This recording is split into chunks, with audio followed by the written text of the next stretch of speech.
وَأَدْبَارَهُمْ اور ان کی پیٹھوں پر. ادبار جمع ہے, اس کی واحد بتائیں کیا ہوگی.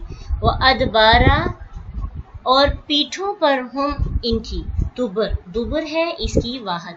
وَذُوقُوا اور چکھو عذاب الحریق عذاب آگ کا.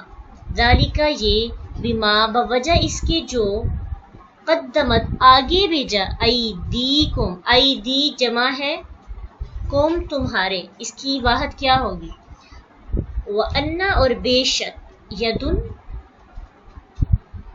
بے شک اللہ لیسا نہیں ہے بظلام کوئی ظلم کرنے والا للعبید بندوں پر. ظلام جو ہے فعال کے وزن پر ہے, اور فعال مبالغہ کا صیغہ ہے, اور مبالغہ میں بڑھا چڑھا کے بیان کی جاتی ہے بات, یعنی ظلام بہت زیادہ ظلم کرنے والا. اب یہاں پہ تو اللہ تعالیٰ کی ظلم کی نفی کی جا رہی ہے. اب چونکہ جو مبالغہ کا صیغہ ہے وہ نفی کے ساتھ آیا ہے, تو ہم یہ نہیں کہیں گے نہیں ہے اللہ بڑا ظلم کرنے والا, پھر اس کا مطلب ہوگا اللہ تھوڑا ظلم کر دیتا ہے بڑا نہیں کرتا.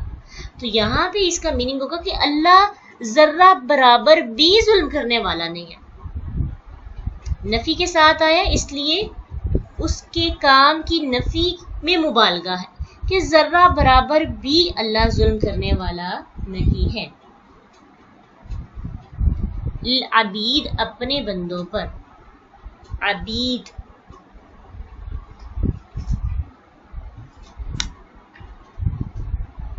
لام حرف جرا کی وجہ سے عبید کی حالت جری ہے.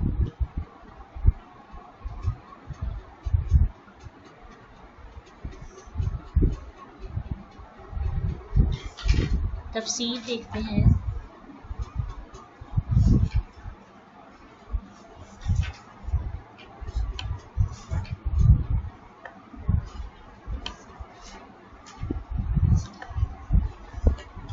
تھوڑا زیادہ آج کل لیسن ہے وہ یہ ہے کہ ہم جنگ کی آیات ہیں, تو ویسے بھی اب تھوڑا آگے بڑھنا چاہیے نا. ہیرے جو رہا تھا اکٹھے کریں گے زیادہ سے زیادہ.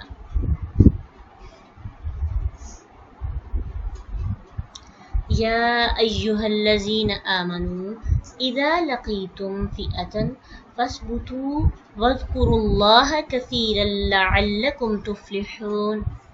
اے لوگو جو ایمان لائے ہو. مخاطب کون ہے؟ ایمان لانے والے. اس لیے جو اللہ کے مومن بندے ہیں ان کو اپنا کان لگانا چاہیے کہ یہ میرے لیے خاص پیغام ہے اللہ تعالیٰ نے بھیجا ہے, اس میں کچھ خاص ہے جو مجھے سننا ہے. کوئی عام بات نہیں ہے. بہت جیسے کسی کو کہتے ہیں اے میرے بیٹو, اے میری بیٹی, میری بات سنو, کتنی اپنائیت ہوتی ہے. اسی طرح جب اللہ سبحانہ وتعالیٰ ایمان والوں کو پکارتے ہیں تو ایمان والوں کو کان اپنے فوراً سے کھڑے کر لینے چاہیے اور چکنے ہو جائیں کہ اچھا خاص طور پہ اللہ ہمیں بلا رہے ہیں. تو اے لوگوں جو ایمان لائے ہو ادھر آؤ, بات سنو. جب تمہارا مقابلہ ہو کسی بھی گروہ سے. لقیتم جو ہے اس کا مطلب ہوتا ہے ملاقات کرنا. لقاء ان سے ہے یعنی ملنا, آمنے سامنے ہونا. ایسی ملاقات جس میں آمنے سامنے ہوا جاتا ہے.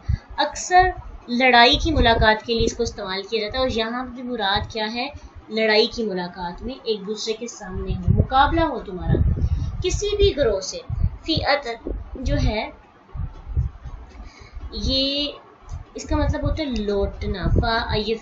فئن کا مطلب ہے لوٹنا. تو کیونکہ ایک جماعت کے لوگ مدد کے لیے ایک دوسرے کی طرف لوٹتے ہیں, یعنی ایک گروہ ہوتا ہے نا, تو ایک دوسرے کی ہیلپ کرتے ہیں اور پھر دوسروں کے ساتھ مقابلہ کرتے ہیں. اس لیے فئتن گروہ کے لیے استعمال کیا گیا. اور قرآن میں یہ لفظ زیادہ تر لڑنے والے گروہ کے لیے استعمال کیا, لڑنے والی جماعت کے لیے استعمال کیا گیا ہے. چاہے وہ کفار کی جماعت ہے, چاہے وہ مسلمانوں کی جماعت ہے, چاہے وہ عام مستقل جماعت ہے لڑنے والی. جیسے کہ سورۃ البقرہ کے اندر ایک ہم آیت پڑھتے ہیں, کم من فئۃ قلیلۃ غلبت فئۃ کثیرۃ باذن اللہ. کتنی ہی تھوڑی جماعتیں زیادہ جماعتوں پر اللہ کے حکم سے غالب آ گئی.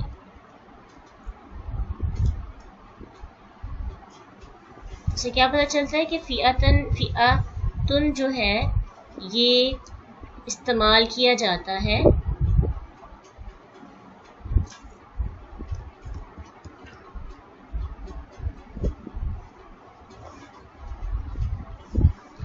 لڑنے والی جماعت کے ساتھ کے لیے.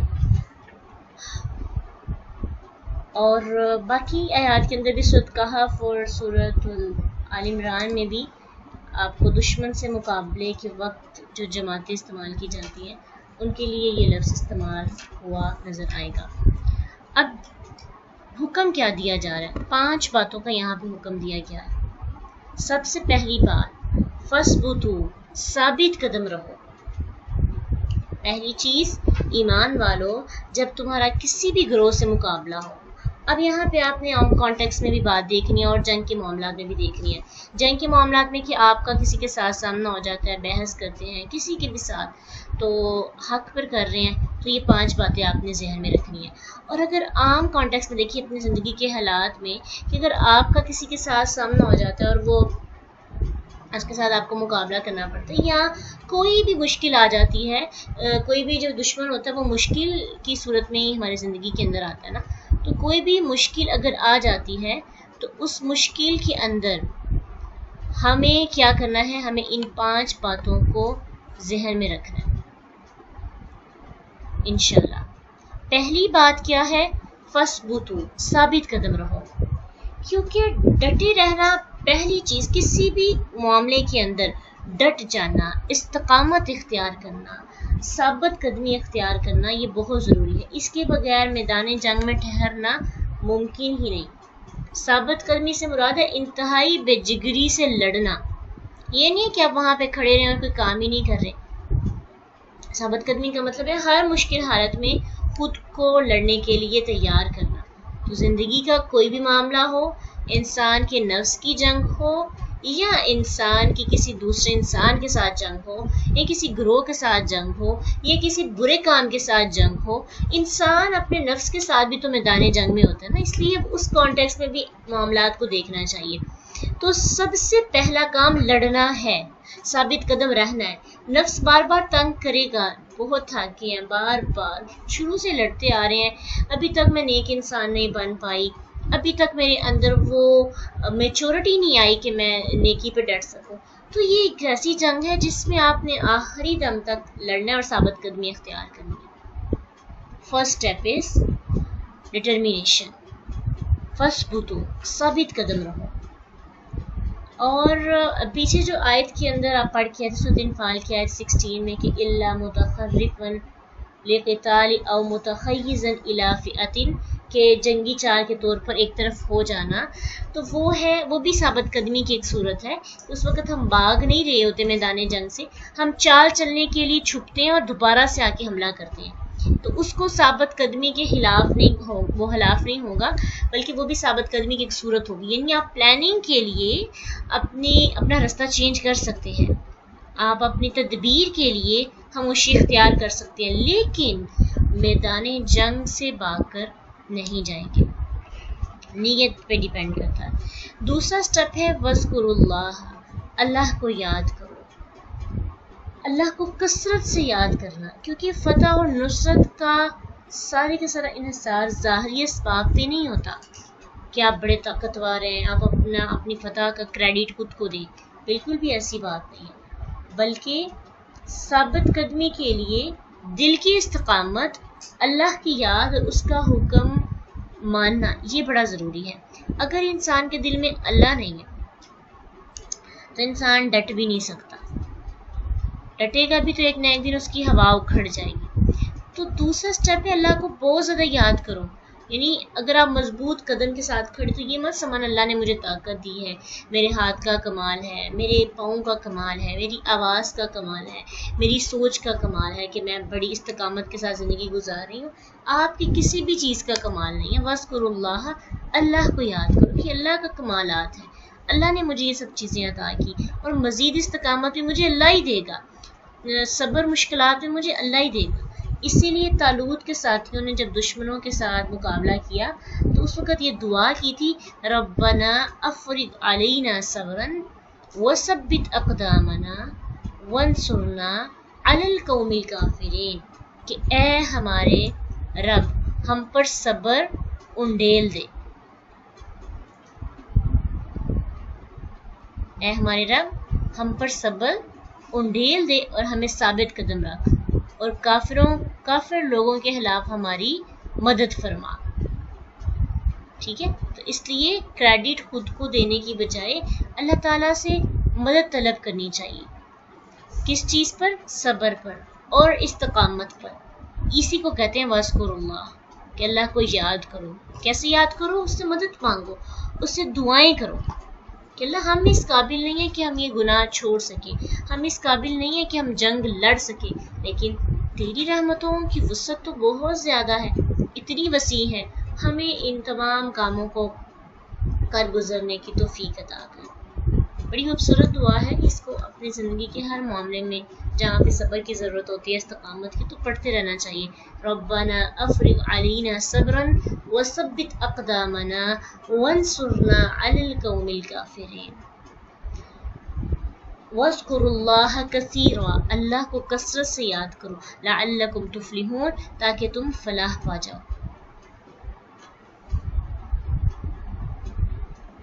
اللہ کو کثرت سے یاد کرنے کی وجہ سے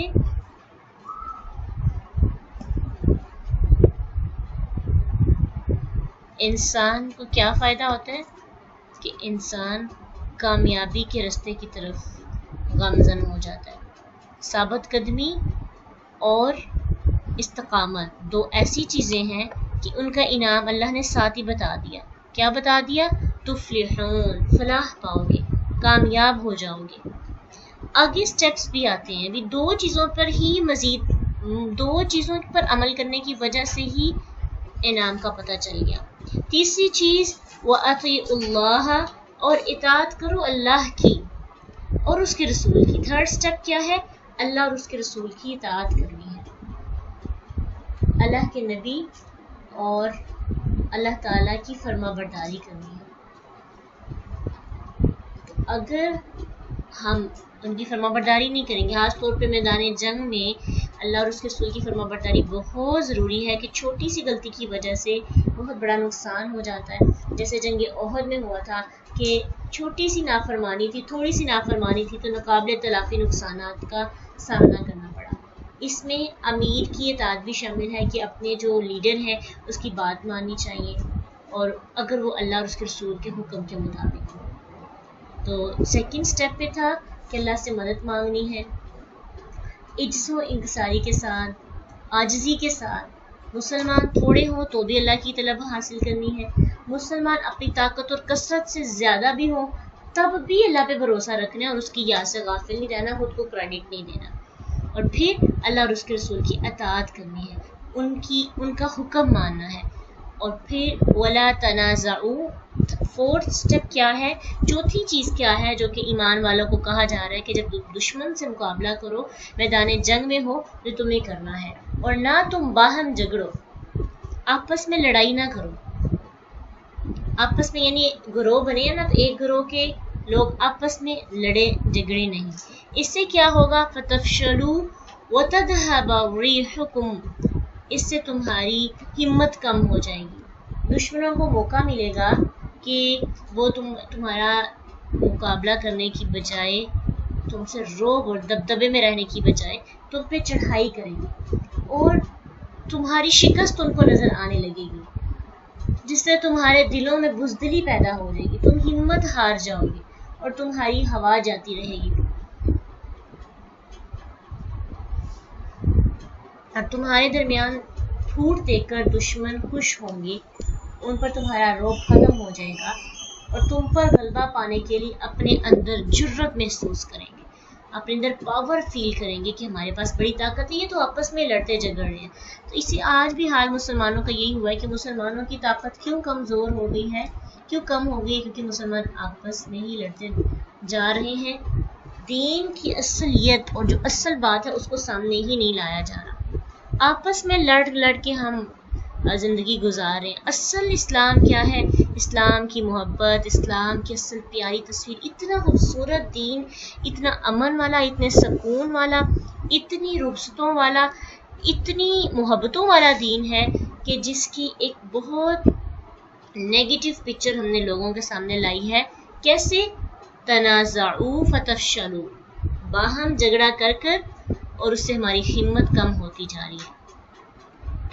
ہم سب اللہ تعالیٰ سے یہ دعا کرتے ہیں کہ ہم نے آپس میں جو کہ فرقہ واریت کی اور تعصب کی جنگ ہے اس کو انشاءاللہ ختم کریں گے، اور بغیر تعصب کے ہم اسلام کو مانیں گے.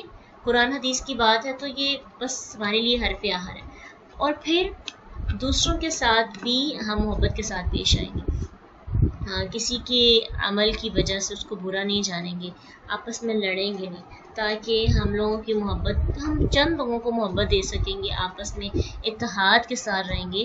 اس کا یہ فائدہ ہو سکتا ہے کوئی ایک غیر مسلم یا کوئی ایک بندہ جو ہماری اس چیز کو دیکھے اور وہ امپریس ہو سکے دین سے، کیونکہ اسلام کے اندر اللہ کے نبی کا معجزہ اخلاق تھا، اور آپ کے اخلاق کی وجہ سے پے در پے لوگ اسلام کے اندر داخل ہوئے. بہت سے واقعات آپ کو مل سکتے ہیں. وَاصْبِرُوا، اور 5واں کام کیا ہے کہ اگر مشکل آ جاتی ہے تو پھر کیا کرنا ہے؟ صبر کرنا ہے. ان سب باتوں کے باوجود بھی تم کمزور محسوس کرے خود کو اندر سے، یا تمہارا کام نہیں چل رہا، یا آپس میں کوئی چھوٹی نوک جھوک ہو جاتی ہے، تو کیا کرنا ہے؟ صبر کرنا ہے. اللہ تعالیٰ صبر کرنے والوں کے ساتھ ہے. اور اگر صبر کا دامن ہاتھ سے چھوٹ گیا تو اللہ کی نصرت، اللہ کی مدد، خاص مدد جو آپ بندوں کا کرتا ہے، معیشت اللہ کی جو معیت ہے وہ ہم حاصل نہیں کر پائیں گے. تو اللہ کی معیت حاصل کرنے کے لیے صبر کرنا پڑے گا. اور صبر کسے کہتے ہیں؟ جو چوٹ کی پہلی، یعنی چوٹ کی جو پہلی درد ہوتی ہے نا، اس پہ کیا جائے. وہ ویلا کر کے، شکوا کر کے، لوگوں کو بتا کر، رو کر جو صبر کیا جاتا ہے، وہ تو پھر سمجھے ہماری طاقت کم ہو جاتی ہے، ہمارے پاس کوئی چارہ نہیں تو صبر کر رہے ہیں.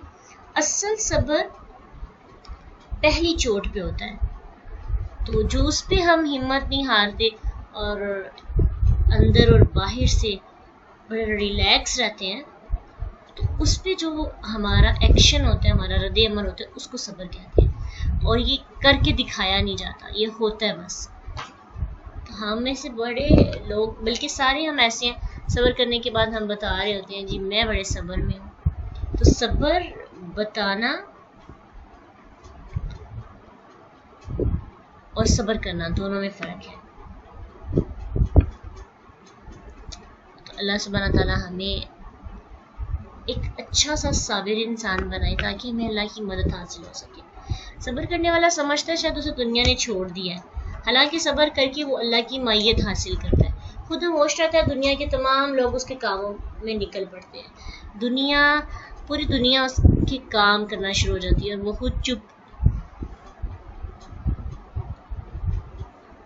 تو اللہ دنیا والوں کے دلوں کے اندر اس کی محبت ڈالتے ہیں. حدیث میں بھی آتا ہے، صحیح بخاری کی حدیث ہے کہ اللہ کے نبی صلی اللہ علیہ وسلم نے ایک جنگ کے موقع پر کچھ دیر انتظار کیا، اور جب سورج ڈھلنے لگا تو پھر آپ نے کہا، لوگوں میں کھڑے ہو کر خطبہ دیا، اے لوگوں، دشمن سے مڈبیر کی تمنا نہ کرو، دشمن سے جنگ کی تمنا نہ کرو، اللہ سے عافیت کا سوال کرو، اور اگر تمہاری جنگ ہو جاتی ہے تو صبر کرو، بے شک جنت تلواروں کے سائے تلے ہے. پہلے تو یہ ہے کہ جنگ کے لیے تمنا نہیں کرنی چاہیے. لڑائی کرنے سے کیا پتہ چلتا ہے کہ کچھ لوگوں کو لڑائی کرنے کا بڑا شوق ہوتا ہے، یہ بحث کرنا اور مقابلے کرنا، پھر لوگوں کو مقابلہ کرنے کے بعد جنگ کا میدان ہر وقت لگائے رکھنا، فیصلے کرواتے رہنا. تو یہ اس سے بچتے رہنا چاہیے، معاف کر دیں اپنی طرف سے. اور اگر کبھی ہو جائے تو اس وقت پھر صبر کریں، شکوہ شکایت کر کے، دوسروں کو لان تان کر کے، طنز و تنقید سے اپنے ایمان کو خراب نہیں کریں، بلکہ صبر سے کام لیں اور ہر مشکل کو اچھے طریقے کے ساتھ برداشت کریں.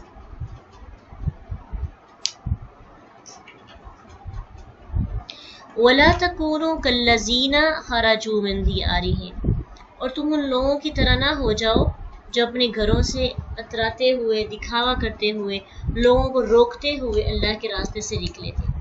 تو مسلمانوں کو لڑائی میں ثابت قدمی کے بعد، ذکر الہی کی کثرت کے بعد، اب حکم دیا جا رہا ہے کہ کفار کی مشابہت نہ کرو۔ اس سے مراد ابو جہل اور اس کے ساتھی تھے، جو 3 مقصد کے لیے نکلے تھے۔ پہلا مقصد باتوراً اکڑنا، اپنی بڑائی ثابت کرنا تھا، اور دوسرا مقصد تھا لوگوں کو دکھانا کہ ہماری شان و شوکت کیا ہے، سج سور کر اپنی شجاعت کو، اپنی شوکت کو دکھانا، اپنی بہادری کو دکھانا، اور تیسرا مقصد ان کا یہ تھا کہ اللہ کے راستے سے روکنا، یعنی اسلام سے لوگوں کو روکنے کے لیے وہ نکلے تھے۔ لیکن مومن تو صرف اللہ کا دین غالب کرنے اور اس کی رضا حاصل کرنے کے لیے نکلتا ہے، تو اس لیے کہا جا رہا ہے کہ اے مومنو، تم ایسے لوگوں کی طرح عمل نہ کرنا۔ پھر ایسے لوگوں کا نتیجہ کیا ہوا؟ بڑی شان و شوکت کے ساتھ، فخریہ اشعار اور شراب نوشی کی محفلوں کے ساتھ یہ نکلے تھے، تو کیا ہوا کہ ان کی یہی ادائیں ان کو موت کے پیالے تک لے گئی۔ ذلت اور رسوائی، دردناک مصیبت کے ساتھ ان کو لوٹنا پڑا۔ یہ لوگ اپنے رب کے ساتھ مقابلے کے لیے نکلے تھے۔ اللہ سبحانہ تعالیٰ کا جو اللہ جس کا احاطہ کر لیتا ہے، پھر اس کو کوئی بچا نہیں سکتا، کہیں وہ چھوٹا ہو یا پھر بڑا ہو، ان کے آگے وہ ان کا عمل آ ہی جاتا ہے۔ تو ان کی اترانے کی وجہ سے اور ان کا دکھاوا کرنے کی وجہ سے، اللہ کے راستے سے روکنے کی وجہ سے ان کو خود منہ کی کھانی پڑی۔ خندق کے موقع پر کعب بن مالک رضی اللہ عنہ نے ایک بہت خوبصورت شعر کہا، کہتے ہیں جاءت سخینۃ کی تغالب ربہا، سخینہ یعنی قریش اپنے رب سے مقابلے کے لیے آئے، وَلَيُغْلَبَنَّ مُغَالِبُ الْغَلَّابِ، اور کیا ہوا؟ اس زبردست غالب کا مقابلہ کرنے والا یقیناً ہر صورت خود مغلوب ہوگا، خود شکست کھائے گا، جو اللہ کے مقابلے کی سوچتا بھی ہے۔ واللہ بما یعملون محیط، اللہ ہر چیز کو گھیرے ہوئے ہیں۔ تو اس آیت سے ہمیں کیا سیکھنے کو ملا ہے کہ کبھی بھی زندگی کے اندر جب ہم کسی اہم فیصلے کے ساتھ نکلتے ہیں یا کسی راستے کے لیے نکلتے ہیں، تو یہ 3 باتیں نہیں ہمارے اندر ہونی چاہیے۔ ہمیں اکڑنا نہیں چاہیے اپنی شان و شوکت پر،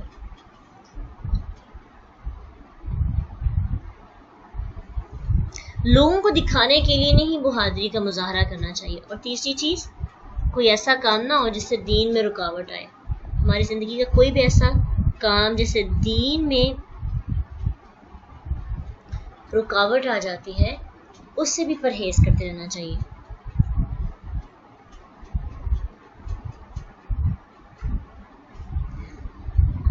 اللہ بما یعملون محیط، اور اللہ اس کو جو وہ عمل کرتے ہیں گھیرنے والا ہے۔ اچھا، پچھلی صبر کی بات پہ آپ نے جو یہ بڑی خوبصورت بات کہی ہے کہ ہمیں تھوڑا سا مسئلہ ہوتا ہے تو ہم فوراً سے سیڈ سٹیٹس لگانا شروع کر دیتے ہیں، بے صبرا پن اس کو بھی کہتے ہیں، کہ ہمارے اندر کنٹرول ہی نہیں، ہمارا دل ہوتا ہے سب کو بتائیں ہم صبر کر رہے ہیں، ہم کتنے دکھ کے اندر ہیں۔ تو وہ سٹیٹس پھر کتنے لوگ دیکھتے ہیں، اور جو آپ کے ساتھ جڑے ہوتے ہیں لوگ، پھر ان کو پریشانی ہوتی ہے کہ بندی پتہ نہیں کیوں پریشان ہے۔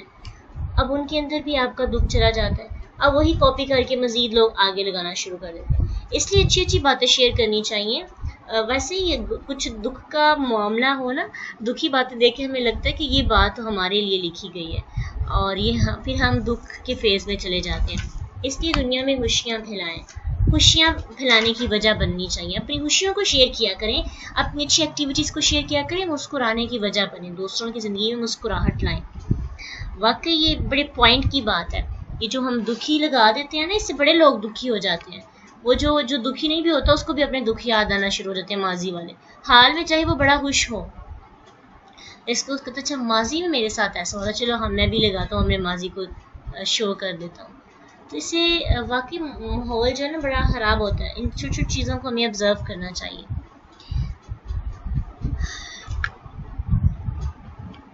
وَإِذْ زَيَّنَ لَهُمُ الشَّيْطَانُ أَعْمَالَهُمْ، جب مزین کر دیا ان کے لیے شیطان نے ان کے اعمال کو، اور اس نے کہا کہ آج تم پہ کوئی غالب نہیں آئے گا، میں تمہاری مدد کروں گا، میں تمہارا بیسٹ فرینڈ بن کر تمہارا ہمسایہ ہوں۔ ایسا ہی ہوتا ہے جب ہم کسی برے کام کے لیے نہیں نکل رہے ہوتے، تمہارے کچھ دوست ہوتے ہیں جن کا دل ہوتا ہے کہ ہم بھی ان کی کمپنی جوائن کریں اور ہم بھی ان کے ساتھ اس مشن کے لیے نکلیں۔ لیکن ہوتا کیا ہے کہ ہم جو ہے نہیں نکل پا رہے ہوتے، تو پھر وہ ہمیں تسلی دیتا ہے، پریشان نہیں ہونا، تمہارا جیسے لڑکے کہتے ہیں تمہارا بھائی تمہارے ساتھ ہے، تمہاری اس برے کام کے اندر، یہ برا تو نہیں سمجھ ہوتے، تمہارے اس مشن میں، تمہارے اس کام کے اندر میں تمہارا پورا ساتھ دوں گا، حمایتی ہوں، ہمسائے کی طرح تمہیں آخر تک پہنچا کے آؤں گا جہنم تک۔ اس طرح سے شیطان جو ہے اور شیطانی جو دوست ہوتے ہیں وہ اس طرح سے موٹیویٹ کرتے ہیں، انکریج کرتے ہیں برے کاموں کی طرف کے لیے۔ تو شیطان نے بھی ایسا کیا تھا۔ کچھ لوگ کہتے ہیں کہ شیطان انسانی شکل میں آیا تھا اس وقت، اور اس نے کیا کیا کہ کچھ دو روایات ہیں اس میں، دونوں ہم دیکھیں گے کہ ابن عباس سے ایک روایت نقل کی گئی ہے کہ قریش اور بنو کنانہ کے آپس میں بڑی دشمنی تھی، تو قریش کو یہ لگتا تھا کہ اگر ہم جنگ کے لیے نکلے تو پیچھے سے یہ والا جو قبیلہ ہے ہم پہ آ کے مقابلہ کرے گا، تو ہم نہ آگے کے رہیں گے نہ پیچھے کے رہیں گے۔ تو شیطان نے کیا کیا، انسانی شکل سراقہ بن مالک بن جاشم کی شکل اختیار کی اور آ کر قریش کو بے فکر کر دیا کہ تم پریشان نہ ہو، میں اپنی حمایت کا تمہیں یقین دلاتا ہوں۔ یعنی ان کے سردار کی شکل میں آیا اور آ کے کہا کہ پریشان نہیں ہونا، ہم تمہیں ساتھ برا فیل نہیں کریں گے، تمہارا مقابلہ نہیں کریں گے، تم دھیان سے جاؤ اور ہم تمہارا پورا ساتھ دیں گے۔ اور پھر ساتھ ہی ساتھ کہا کہ اپنے اس لشکر کو بھی لے آیا، یہ سردار کی شکل اختیار کر کے۔ اور جب پھر بدر کے میدان میں آیا تو فلما تراءت الفئتان نکص علی عقبیہ، جب آیا میدان کے اندر تو جب اس نے جبرائیل علیہ السلام اور فرشتوں کو دیکھا تو کہنے لگا انی بریء منکم، بے شک میں بری و ذمہ ہوں، بھائی میں جا رہا ہوں، انی اری ما لا ترون، کہ میں وہ دیکھ رہا ہوں جو تم نہیں دیکھ رہے، یعنی اس کو فرشتے نظر آ رہے تھے، اس کو جبرائیل علیہ السلام نظر آ رہے تھے، اور کہنے لگا انی اخاف اللہ، میں تو اللہ سے ڈرتا ہوں، مجھے ڈر لگ رہا ہے کہ کہیں میرے ساتھ کچھ برا نہ ہو جائے، میرا آخری وقت نہ ہو جائے، کیونکہ فرشتے تو جان نکالنے کے لیے آتے ہیں۔ تو یہ تھا شیطان کا پورا جو نقشہ کھینچا گیا کہ جو اس نے دوسروں کو بتایا اور پھر میدان جنگ میں آیا تو پھر اس کے ساتھ کیا سلوک ہوا اور وہ بھاگ گیا۔ ایک روایت تو یہ ہے۔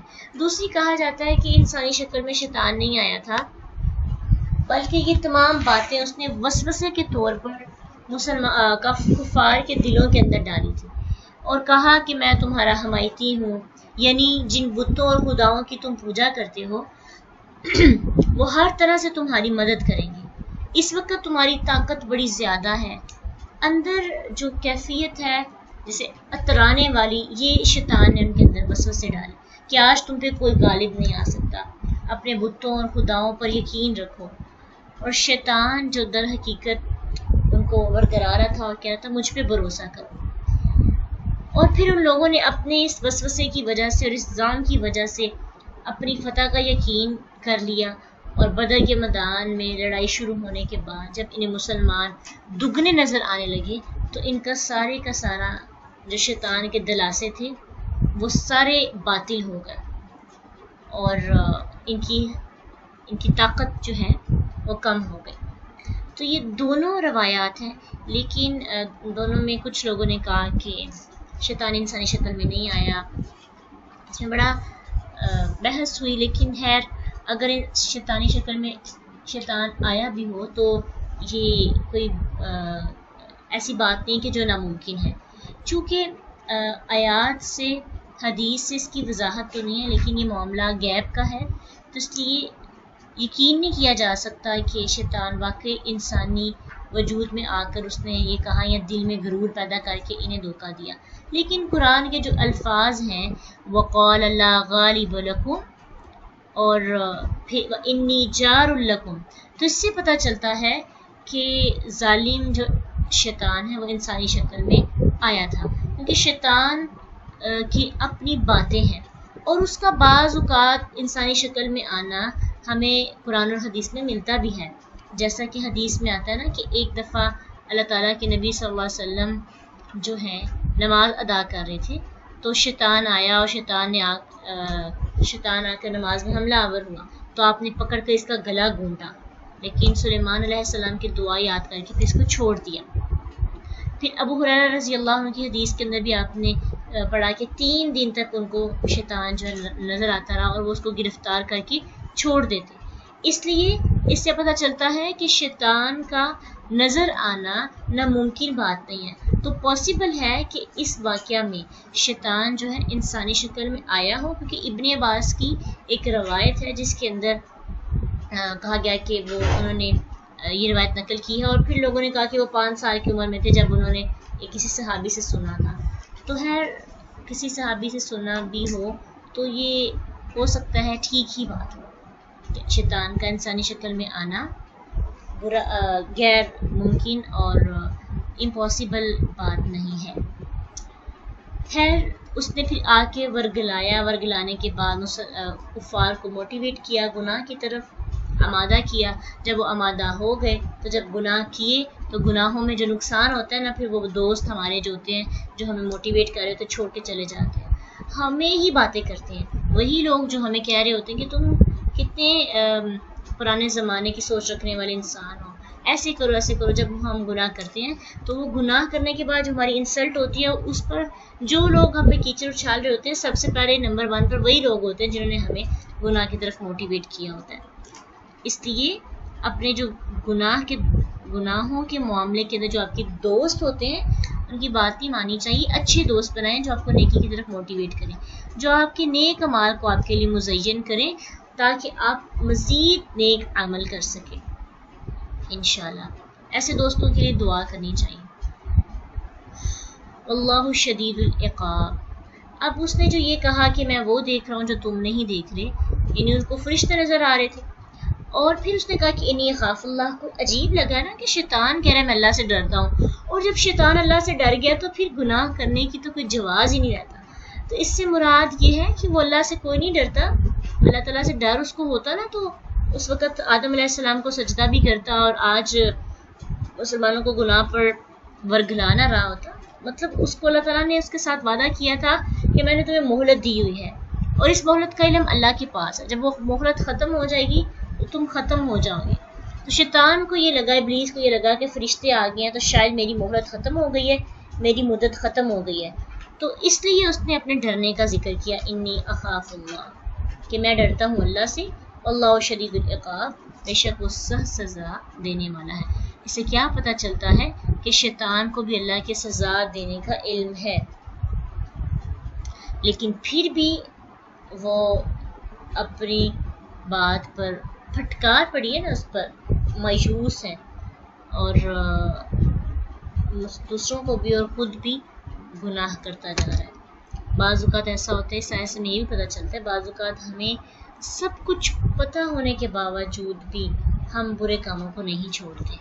تو اس وقت ہمارا رویہ کس کی طرح کا ہوتا ہے؟ شیطان کی طرح کا، کہ جب ہمیں پتہ ہے اللہ کا اس کام کے بارے میں سزا ہے اور یہ کام اچھا نہیں ہے، پھر بھی ہم کرتے جا رہے ہوتے ہیں، تو گویا کہ ہم شیطان کی صحبت میں ہیں.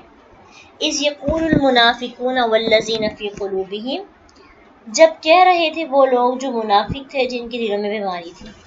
اب اس سے مراد تو منافق ہے، اور بیماری یعنی جو نئے مسلمان ہوئے تھے اور جن کے دلوں میں ابھی شک ختم ہو کر ایمان یقین کی پوری کیفیت پیدا نہیں ہوئی تھی، یہ وہ لوگ مراد ہیں. یا پھر اس سے مراد مشرکین جو مقابل میں کھڑے تھے وہ، اور یہودی بھی ہو سکتے ہیں.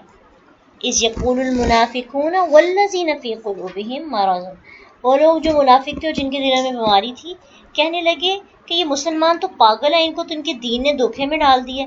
یعنی دیکھو ان کے پاس تو کوئی اسلحہ نہیں، کوئی سامان نہیں، کوئی سواری نہیں، ایک سواری ان کے پاس ہے تو کیسے دیکھو اتنے بڑے مجمع کے ساتھ جنگ کے لیے نکلے ہوئے ہیں، عظیم الشان لشکر کا مقابلہ کرنے جا رہے ہیں. یہ تو پاگل ہیں جو اپنی موت کو خود دعوت دے رہے ہیں. تو اللہ کے رسولوں اور اللہ کے ساتھیوں کو ہمیشہ دیوانہ اور پاگل کہا گیا ہے. پہلے رسولوں سے لے کر آخری رسول تک. تو کفار کی بات یہ سمجھ میں ہی نہ آئی کہ جن کے دل میں ایمان ہوتا ہے ان کی طاقت بڑھ جاتی ہے. جو ایمان ہے نا، شاہ عبد القادر رحمۃ اللہ علیہ اس کے بارے میں لکھتے ہیں کہ انسان کا جو ایمان ہوتا ہے، مسلمانوں کی دلیری دیکھ کر منافق تان کرنے لگے. اللہ نے فرمایا کہ یہ غرور نہیں ہے، توکل ہے. ٹھیک ہے، یہ جو دھوکہ وہ سمجھ رہے تھے کہ مسلمان دھوکے میں پڑ رہے ہیں، تو یہ ان کا دھوکہ نہیں تھا. وَمَن يَتَوَکَّلْ عَلَى اللَّهِ، یہ اللہ پہ توکل تھا. تو انسان کا ایمان انسان کو یہ ہمت دیتا ہے یہ سب کرنے کی، کہ انسان چونٹی ہو کر شیر سے مقابلہ کرتا ہے. چونٹی کا شیر سے مقابلہ ہوتا ہے؟ نہیں ہوتا نا. تو یہ کب ہوتا ہے؟ جب انسان کا توکل اللہ پہ ہوتا ہے. انسان اسلحہ تھوڑا ہونے کے باوجود بھی، بے سر و سامان کے باوجود بھی اللہ کی رضا کے لیے وہ جنگ میں نکل رہے ہیں. تو واقعی ہم بھی ہوتے ہیں اس دور کے اندر، تو ہم نے بھی ان کو بیوقوف کہنا تھا، ہمارا ایمان بھی اتنا کام ہے اور ہم نے خود بھی نہیں نکلنا تھا. لیکن جو بندہ اللہ پہ توکل کرتا ہے فَإِنَّ اللَّهَ عَزِيزٌ حَكِيمٌ، اللہ بہت زبردست اور غالب حکمت والا ہے، خوب حکمت والا ہے. اس کی پلاننگز کیا ہیں، اس کی طاقت کا پتہ تو اس کو ہی ہے. وَلَوْ تَرَى إِذْ يَتَوَفَّى الَّذِينَ كَفَرُوا، اور جب آپ دیکھیں گے کہ فوت کرتے ہیں ان کو جنہوں نے کفر کیا فرشتے. جب فرشتے ان کو فوت کرتے ہیں تو وہ ان کو مارتے ہیں ان کے چہروں پر، ان کی پیٹھوں پر. خاص کانٹیکس میں بات تو بدر کی جا رہی ہے، جنگ بدر کی. لیکن عام کانٹیکس میں جب بھی کافروں کو فرشتے ان کی جان نکالتے ہیں تو جان نکالتے وقت ان کی روح کو قبض کرنے کے وقت ان کے منہوں پر اور ان کے دبر پر ان کو مارتے ہیں، جیسے جھڑکنا اور سختی کرنا. تو اس طرح تو اللہ کے رسول کو کہا جا رہا ہے کاش کہ آپ دیکھ لیں، کیونکہ سننے میں وہ بات نہیں آتی جو دیکھنے میں آتی. کہ اگر آپ دیکھ لیں تو آپ کو اندازہ ہو کہ ان کا انجام کیا ہے. اس لیے ان کی کمپنی، ان کی صحبت، ان کی مشابہت اختیار نہ کرو. وَذُوقُوا عَذَابَ الْحَرِيقِ، اور ان کو کہا جائے گا چکھو عذاب آگ کا جو جلا کر رکھ دینے والا ہے. تو آیت سے ہمیں کیا مطلب سامنے واضح ہو رہا ہے کہ پیچھے بات کی گئی ہے کہ کفار کی مشابہت نہیں کرنی، اور آگے بتایا ان کا انجام. اگر کرو گے تو پھر دیکھ لو یہ انجام ہوتا ہے ان کا. اگر یہ انجام حاصل کرنا چاہتے تو شوق سے کرو. ذَلِكَ بِمَا قَدَّمَتْ أَيْدِيكُمْ، اور یہ نہ سمجھنا کہ اللہ تعالیٰ ان پہ ظلم کر رہے ہیں اور ان کو مار رہے ہیں اور ان کو عذاب دے رہے ہیں. یہ اس وجہ سے ہے جو انہوں نے آگے بھیجا ہے، جو انہوں نے کمائی کی ہے. اللہ تو اپنے بندوں پر ذرہ برابر بھی ظلم نہیں کرتا. وَأَنَّ اللَّهَ لَيْسَ بِظَلَّامٍ لِلْعَبِيدِ، اللہ اپنے بندوں پر ذرہ بھی ظلم نہیں کرتا. تو یعنی یہ عذاب جو ہے یہ عدل ہے، عدل کی نشانی ہے. کیونکہ دنیا کے اندر پیغمبر آئے، انبیاء آئے، کتابیں آئیں، نازل کی گئیں، لیکن ان لوگوں نے ایک بھی نہ مانی. تو جب ایک بھی نہ مانی تو پھر اس کا انجام کیا ہوا کہ ان کو اور برائی میں مبتلا کر دیا گیا اور پھر وہ آگ کا ایندھن بن گئے. تو یہ اللہ کا سزا دینا یہ ظلم نہیں ہے. ایک بڑی لمبی حدیث ہے، پھر اس میں یہ آتا ہے کہ میرے بندوں میں نے ظلم اپنے اوپر حرام قرار دے رکھا ہے اور اسے تمہارے درمیان بھی میں نے حرام کر دیا ہے. اگر تم ایک دوسرے پہ ظلم نہ کرو تو میرے بندوں یہ تمہارے اپنے ہی اعمال ہیں جن کو میں محفوظ رکھتا ہوں، پھر تمہیں ان کا پورا بدلہ دوں گا. پھر جو خیر پائے گا وہ اللہ کا شکر ادا کرے گا، اور جو اس کے سوا پائے گا وہ اپنے آپ کو ملامت ہی کرے گا. یعنی جس کو اللہ کی طرف سے اچھی چیزیں ملیں گی، اس کی بلائیاں ملیں گی، تو وہ اس کی اپنی وجہ سے ہے کہ وہ دوسروں پہ ظلم نہیں کرے گا. تو جو بندہ دوسروں پہ ظلم کرتا ہے اس سے پتہ چلتا ہے کہ وہ ساری عمر خود ہی خود کو ملامت کرتا رہتا ہے. تو اس کو فوراً جب احساس ہو جائے کہ میں نے کسی کے ساتھ زیادتی کی ہے تو فوراً ایکسکیوز کر لینا چاہیے، فوراً معافی مانگ لینی چاہیے. میرے خیال سے. اس سے کیا ہوتا ہے کہ انسان خود کو ملامت کرنے سے بچ جاتا ہے اور انسان کے اندر خیر کا مادہ پیدا ہوتا ہے. انسان شکر کے لیول تک پہنچ جاتا ہے. ٹھیک ہے, تو آج کی لرننگس کیا ہیں, کیا سیکھنے کو آج ہمیں ملا, کیا چیزیں, ملٹیپل چیزیں ہیں جو اللہ سبحانہ تعالیٰ نے ہمیں سکھائی, اور ان ملٹیپل چیزوں کو ہی لیتے جانا, کیونکہ قرآن کا موضوع تو ایک نہیں ہر وقت رہے گا, موضوع چینج ہوتے رہتے ہیں. اور کتنی انٹرسٹنگ بات ہے, روز ایسے لگتا ہے جیسے کوئی نیا خیرہ ملا ہے اور نئے جوہرات ملے ہیں جو اللہ نے آج ہمیں سمجھائے. تو آج کے ٹاپک کے اندر تو بہت سی ایسی باتیں ہیں جو ہماری زندگی میں کام آ سکتی ہیں. مثلا اگر ہم نے کوئی ایک خاص مشن پہ نکلنا ہے تو ہمیں 5 چیزوں کی ضرورت ہے. پھر 5 چیزوں کے ساتھ ساتھ ہمیں دشمنوں کی ریس نہیں کرنی. یہ جو ریس اور مشابہت والا کام ہے نا, یہ بھی انسان کو بدنام کرتا ہے. پھر اسی طرح اللہ سبحانہ تعالیٰ نے ہمیں یہ بھی بات سکھائی کہ اللہ جو ہے وہ کسی بندے پہ ظلم نہیں کرتا, انسان خود اپنے آپ پہ ظلم کرتا ہے. آخر دعوانا ان الحمدللہ رب العالمین. سبحانک اللہم و بحمدک, نشہد ان لا الہ الا انت, نستغفرک و نتوب الیک. السلام علیکم ورحمۃ اللہ وبرکاتہ.